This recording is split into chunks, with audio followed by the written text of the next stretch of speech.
Wow! Kulitan ng magkuya. Yan po ang ating topic sa araw na ito, guys. Muli, isang mapagpalang araw po sa bawat isa sa atin. Kumusta po kayo? Sana nasa maayos po tayong kalagayan ngayon. Saan man tayo naroon ngayon. Lalo na sa mga OFW na malayo sa kanilang pamilya na nagtitiis para lamang mabigyan ng maalwa na pamumuhay ang kanilang mga mahal sa buhay. So guys, ang ating pong topic ngayon ay ang kulitan ng magkuya. Ito nga po guys, muli nating balikan ang kulitan ng magkuya. Kay sarap naman po talagang alalahan niya ang mga nagdaang araw ng magkuya dahil talagang no si Kalinga Pido ay napaka-concern talaga po ng ating mahal na Rina. At dito sa video na ito ay makikita po natin na kinukulit niya si Rina at bakit at sinusukat pa yung mga bigay ng mga sponsor sa kay Rina. At nakakatuwa naman po talagang tingnan ng ating mahal na Rina at si Kalinga Pido na titig na titig po talaga si Rina sa kanyang Kuya Edo. Pero sa isip ko naman guys, ay sa isip ni Rina ay kuya niya talaga si Kalinga Pido at wala itong anumang mali siya sa isip niya dahil nga sa dito ay hindi pa siya magaling dahil bago pa lang ito siyang inalagaan ni Kalinga Proda. At ito nga ay kinukulit siya ni Kuya Edo niya, bakit daw titig na titig sa kanya at tinatanong pa niya kung bakit siya tinititigan at tinatanong pa niya na kung crush ba raw siya ni Rina. At talaga namang wala namang ibang sagot ang ating mahal na Rina kundi oo kasi nga hindi pa siya talaga magaling dyan. Kumpara ngayon na talagang maayos na ang ating mahal na Rina. Ito nga lang ay ginawan ko ng reaction video at dahil namimiss ko po talaga ang kulitan ng magkuya noon. Sobrang napaka-concern po talaga ni Kalinga Pido noon kay Rina dahil nasa siya naman po talagang nag-alaga kay Rina noon nung wala pa Ma'am Roda. Kaya ito, kay sarap balikan po talaga ang mga kulitan ng magkuya guys. Kaya ito muli ko pong ginawa ng reaction video. At hanggang dito na lamang po tayo guys. Maraming salamat po guys sa walang sawa niyong pagtangkilik sa aking mga upload videos. At maraming salamat din po sa walang sawa niyong pagtangkilik sa aking YouTube channel.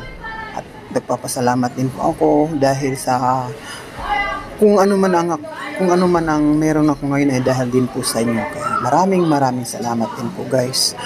At salamat din po sa walang sawa niyong pagsuporta sa ating team Kalingap na sila Kuya Val Santos Matubang, Kalingap Rab at Edna Vlogs. At suportahan din po natin si Roda Mix Vlog guys dahil po sa kanya ay talagang gumaling ang ating mahal na Rina dahil sa kanyang matyagang pag-aalaga. Kaya guys, muli maraming salamat po. Goodie and God bless everyone. Sukatin mo daw! Sige daw, sukatin mo daw. Ano, sakto? Sakto? Pang TikTok? Ginagayan, no? Sakto sa akin. Ano yan? Sa ulo ata yan? Saan yan, Reyna? Sa ulo? Hindi.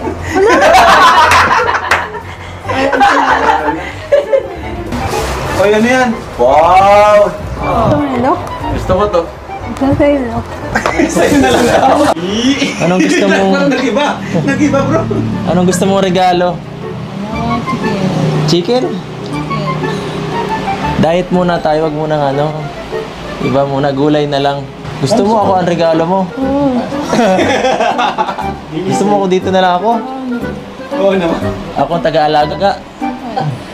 Chicken bro. Kinikilig sa rin. Bakit ka kinikilig? Ha? Crush mo ako? Umawi na si Rina. Bakit mo ako crush ha, Reyna? Upit na pipi ka na ulit. Bakit na pipi ka? Hindi ka makasalita, nanginginig ka.